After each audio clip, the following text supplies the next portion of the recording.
ভাইজান বলছি, ভারতের রাজধানী দিল্লিতে হঠাৎ দেখলাম মানুষের উপর হামলা হয়েছে। কি বলবেন এই বিষয়টা নিয়ে? অবশ্যই নিশ্চয়ই দেখছেন আমার মাথার উপরে ব্যানার রয়েছে। এই বিষয়ে ধিক্কার আমরা জানাচ্ছি। বড় দুর্ভাগ্যের বিষয়, আমার দেশে যেভাবে বর্ডার এলাকাতেই সন্ত্রাসী হামলাগুলো হতো, আজকে সেটা দেশের রাজধানীতে হচ্ছে। এটা আমাদের জন্য বড় ভয়ের কারণ এবং এটা আমাদের একজন সচেতন এবং দেশপ্রেমিক নাগরিক হিসাবে আমাদের জন্য বড় চিন্তার কারণ।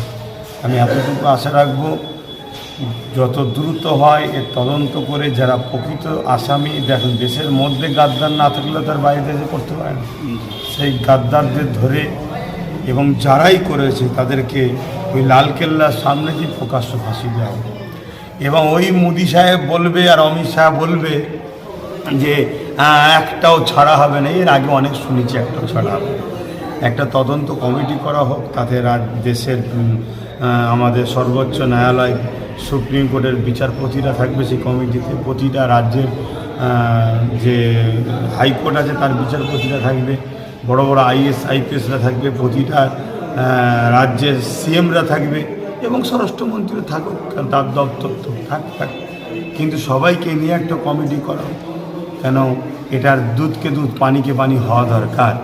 কেন এরকম প্রায় সময় ঘটে, অনেকে তো বলছে ভোট আসলেই ঘটনা ঘটছে, কী ব্যাপার, কী আসল রহস্যের এটা জানা দরকার।